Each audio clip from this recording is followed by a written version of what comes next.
Welcome to Savage Kitchen. Today we're going to be making limoncello. Now, limoncello is an Italian digestif. Yes, you can find it in stores, but it is so easy to make at home. And it's one of those things to do with the skins of lemons after you've juiced them for other uses. We're aiming for no waste or very little waste here. Now, there are a lot of different recipes out there for limoncello. There's a lot of different videos out there for limoncello. My hope is that today, after watching this, you'll have an idea of the principles behind it and be able to come up with the recipe that suits your taste and your palate. A word of caution though, a lot of my recipes on this channel are for quick homemade liqueurs. This isn't quick. No matter what you do, time is an ingredient here. Limoncello really is the extraction of lemon flavor from the skins of a lemon with a high proof spirit. There's just no way to rush that. I do have a recipe for a lemon liqueur that is more similar to some of my other recipes, and if you're interested in that, leave me a comment and maybe we'll do a video on that. But what I'm showing you today is real limoncello, and no matter how we slice it, it requires time. So we're going to do a brief overview of ingredients that you're going to need and tools that you're going to need, and then I'm going to get into some details about the variations on these things as we go. But at its most basic, you are going to need a high proof spirit. And when I say high proof, I mean 100 proof or above, or 50 ABV and above. You're also going to need lemons, lots of them, sugar, and water. For tools, you're either going to need a microplane or a peeler. I personally prefer a peeler. I'll get into why. You're gonna need some sort of container to store your lemon peels while they're soaking in the high proof spirit. I like these containers by Crew because the bottom screws off. You could also use a mason jar. You could use like a food container, like a Tupperware. The only thing I'll caution you is that since you are working with such a high proof spirit and it's gonna sit there for a significant amount of time, I would stick with glass. Just my preference. Once we get to the syrup making phase of this recipe, you're going to need a heavy bottomed pan. Yeah, and that's kind of it, huh? Sorry, it's been a while since I've done a video. Oh, and then a container to put it all in when you're done. Funnel, maybe a strainer. Wow, I'm just really out of practice. Bear with me. All right, let's get into it. Lemons. Now, a good rule of thumb, if you're going to be using a 750 milliliter bottle of your Everclear, Grappa, whatever your high ABV spirit is, I would peel roughly 10 lemons, 8 to 10 lemons. The point is you're going to want to fill up whatever your container is pretty much to the top and then cover it with the alcohol. So for example, in this infusion, which I started a year ago, I'll talk about that in a minute, I peeled 8 lemons and I have 500 milliliters of Everclear in here. For my next infusion, which sounds like my next magic trick, I'm actually going to do an entire 750 milliliter bottle of Everclear, so I'm going to peel at least 10 lemons. Let's talk about lemon selection. Limoncello is famously from the Amalfi Coast, so they famously use Sorrento lemons. Here in Phoenix, Arizona, I don't exactly have access to Sorrento lemons, but what I do have access to are organic lemons grown on trees locally from friends. That's usually the ideal scenario. Not that I don't like buying lemons at the grocery store, but the difference between a grocery store lemon and a lemon off of the tree of a friend is that I know exactly what these lemons have or have not been sprayed with, treated with, coated with. And from the grocery store, most often, these lemons are coated with not only pesticides, but wax. Now, since we're doing an infusion with a high proof spirit, the whole point of that high proof spirit soaking over these lemon peels is that it's drawing the oils out. Now, if there are also pesticides and waxes, that Everclear is not going to discriminate. It's going to pull it all out. So as organic as possible is your best case scenario. The next thing to consider is how you're going to peel. I personally like using a vegetable peeler, and you can see here I'm peeling these extremely thin and there's little to no white pith. Now, why is that important? The white pith, this white part here, is actually quite bitter. And if you either put this in your infusion or if you make a lemon syrup and you include that pith, it's going to be quite bitter. Some people like to use a knife to do the peel. I personally have the best luck with the peeler. Some people like to use a zester. I don't know if I just zest too aggressively, which might be a metaphor for my life. I tend to get more pith when I use a zester, so this is not my personal preferred method. If it works for you though, by all means, however you get there, you just want to get as much skin and as little pith as possible. If by chance you go a little too deep with a peeler, let's see, God, I can't even do it with this one. Apparently I'm just too good at this. There we go. Okay, if by chance you get a little too much white pith, it's okay. We're just gonna take a knife and very gently scrape away the white pith. I mean, I hardly have any here. You get the point. Also, something to consider, if you cook with lemons, if you like to add lemon juice to your water, if you're a maniac like me and like to add it to your iced coffee, peel your lemons like this first and save the peels. These actually freeze really well. And then once you've collected enough, you can start your next limoncello batch. Point is, we don't want to let any of the lemon go to waste. Okay, so I've peeled 5 lemons, and that's pretty much all I have the patience for. I actually have the peels from another 5 lemons that I've had in the freezer, and this is the perfect occasion to use them. So, into our holding tank. Now, for the fun part. I am using Everclear for this. This is 190 proof. Seems excessive, but actually there's some science behind it. The higher your proof, the quicker those oils are going to be extracted from the skins. That still doesn't mean that you can rush this. This still is going to need at least a week, preferably more, but it will extract a little more, a little bit quicker. The batch that we're going to mix up after this, I actually used a lower proof version of Everclear. But I left that one sitting in the jar for a year, so I think it's gonna be fine. Obviously, there's some displacement from the lemon peels. Also, if anybody is a child of the 80s and 90s and remembers the Addams Family, displacement. If we come back to this in like an hour, enough of those lemon peels will have soaked up enough for like that last tablespoon of Everclear. And I really hate wasting anything. Okay, so here's the plan. You're gonna take this lovely concoction and you're gonna store it in a cool, dry place for at least a week. The longer you let it sit, the more patient you are, the more you will be rewarded for said patience. More oils will be extracted and suspended in the alcohol. This, my friends, is not the result of patience, but rather of neglect. I have been meaning to do this video for a year. So a year ago, I went through the process of peeling lemons and preparing this, thinking that I would film this video a week later. It did not. And if any of you follow me on Instagram, you are well aware that I own a syrup business and it's been busy. So I have not filmed content for a year. So you are going to be on this journey with me to see what the result of waiting a really, really, really long time is. So to the darkness we go. This brings us to phase 2 of our limoncello recipe. This is where we are going to strain out the alcohol from our infusion and we are going to combine it with a syrup. Now, this is where you can play with the sweetness of your limoncello. The baseline, the easiest, and the most common that you will find is a 1-to-1 combination of sugar and water. Literally a simple syrup. There is nothing wrong with that.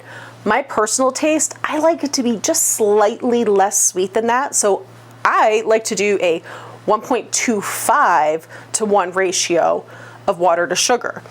If you want it sweeter, you could do a 1 to 1.25 of water to sugar, or maybe 1.5 sugar, whatever you would like to do. But for our purposes here, 2.5 cups roughly of water, and I have 2 cups of sugar. I will put the metric equivalents in the description below. I will say though that in grams, a cup of sugar is roughly 200, it's like between 215 and 220 grams of sugar. So do with that what you will. And I think a cup is equal to 250 milliliters of water. I could be wrong about that. I'll put the correct calculations below. Okay, you don't need to do anything fancy here. You simply want to heat it up and stir until the sugar crystals are fully dissolved in the water. I like to bring this to a boil and let it sit there for 1 minute. That means that all of your sugar crystals will be fully dissolved into the water. Through the magic of television and me actually planning, I made a simple syrup this morning. So this has had time to fully cool. The reason you want to let this cool though is that you don't want to cook your limoncello. You're just combining your extraction with your syrup. Heating those lemon oils is actually going to take some of the bite out of them and result in a less citrus forward limoncello, which is fine. You can do that if you want, but in my personal experience, it's better to just have everything cool and at room temperature. And then when we're done, we're actually going to store this in the freezer because limoncello should be cold, but room temperature is fine for right now. All right, so first thing I want to do is measure how much liquid I'm going to need to blend. So I'm just going to pour this in here. The nice thing about these Crew bottles too is that neck is so slender, and my pieces of lemon were big enough that I don't even have to strain this. If you are zesting your lemons, you're going to want to use a fine mesh strainer or maybe even a cheesecloth to catch all of that and filter it out of your final product. Ooh, oh my God. That smells so good. It not only does it smell like lemon, it also smells like lemon blossom. You get some of the floral notes that you actually get from the tree, which you don't get when you're just using lemon juice. We're right at 500 milliliters of our alcohol. So what I want to do here is I want to take my sugar and do an equal addition. So I'm doing a 1-to-1 ratio of our alcohol with its extraction and our simple syrup that we made. If you want this to be a higher ABV, if you want more alcohol content, you could add less of your simple syrup. We're playing with our volume here, so you can control the flavor either by volume or by syrup recipe. Personally, I like to control it by syrup recipe. Maybe that's because I own a syrup company and that's my domain. So that's what we're gonna do here. So I'm at 500 milliliters and I want to jump up to 1,000. There we go. And look, I've got some leftover syrup, which will find a good use. Had we been using a full 750 milliliter bottle of Everclear, you're gonna use the entire mason jar of syrup, which is the ratio that I gave you right before this. Once this is combined, we're gonna go into our finish bottle. So it may be safe to say that letting this sit for a ridiculously long period of time does result in more of the floral aromatic compounds coming out. That's delightful. Let's taste it, shall we? Lucky for me, I have amazing friends who also enjoy and make their own limoncello. This one's from my friends Tom and Angelica, who gave this to me several years ago now, but I have quite the stash going. So let's add a couple things to the mix here. This is a limoncello that a friend brought me directly from Italy. And then this is a limoncello that I picked up at Costco the other day. And if you don't know, Costco is my favorite store. Now, this is Limoncello Originale. Duolingo's working. 28% alcohol by volume, which all of these are going to land somewhere around there depending on your base spirit. So what's really interesting about our lineup here is we have huge variation in both color and clarity of each of these products. Our one from Costco that I just picked up this week is actually the cloudiest. Now, cloudiness is desirable in a limoncello. Cloudiness means that the oil that was suspended by your high proof alcohol has fallen out of suspension by the introduction of water and sugar. Now, let's taste this.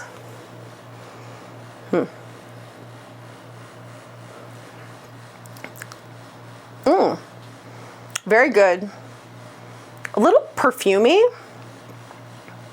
Would be better for, this is the only one that's not cold. It would definitely improve being colder. Not bad, but perfumey. This is our straight from Italy limoncello, which clearly I've had a lot of this. It's good. It's not my favorite though. I actually get more lemon and citrus out of this version. And I know from past tastings, my friend Erin makes my favorite limoncello, and this has always been the winner. But let's taste my friends Tom and Angelica's limoncello, who did not know that they would be part of a competition. They'll love this though. Yep. Excellent.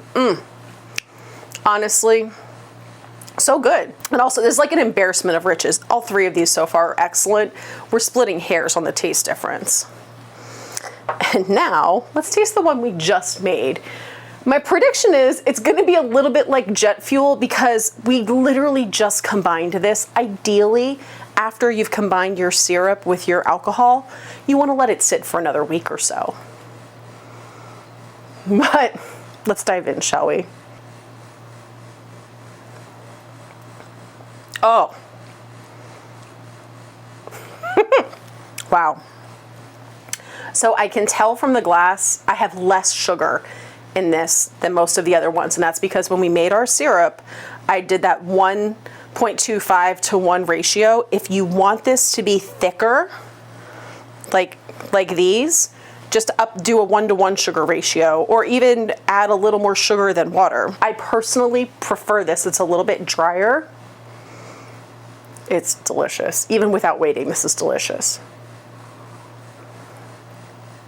I'm betting that the year of extracting oils gave the Everclear some time to just like chill the hell out. Wow, that's really good. It is floral. It's floral without being overwhelmingly perfumey.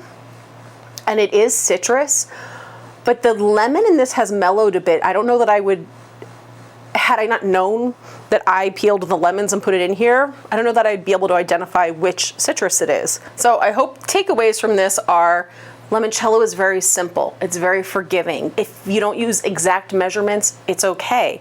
Also, I would suggest starting maybe with smaller quantities until you dial in a recipe that you love the most. Play with different citrus. Anything that has a rind that has oils in it is gonna work well with this technique. Try different base spirits. We are using a grain alcohol, which is what's traditionally used in southern Italy. In northern Italy, they tend to use grappa at a high ABV. Grappa comes in many ABVs. It's kind of like gin. There's like a lot of different tasting notes. There's different ABVs, and that's because it comes from the remnants of winemaking from grapes. That's a whole other story. You could even try this with a high proof rum. If you want to use a lower proof spirit, like an 80 proof vodka, let's say, you can. Chances are though, it's not going, the final product won't taste as citrusy and it won't be as cloudy. Even in our little Frankenstein experiment here, the color might not be a traditional limoncello, but the cloudiness is, and that's because we started with a very high proof spirit and then those oils fell out of suspension when we added our syrup. Okay, well, if you have stuck with me this long, thank you so much. I know it has been quite a while since I have put a YouTube video out, and I'm so happy to be back. I'm also grateful for the reason I've been away for so long. Savage Kitchen Provisions really has taken over my life in the best possible way. So if you would like to support the channel, please visit savagekitchen.com. If you want to buy a bottle of syrup, we ship within the United States. If you want to buy merch, we ship all over the world. If you have questions, please leave them in the comments below. It's amazing. I haven't posted in over a year, but the channel has kept growing and we still get so many views and comments on videos from years ago, and I really do try to read all of them. So I so appreciate you, and hopefully I will see you very soon. Cheers, friends.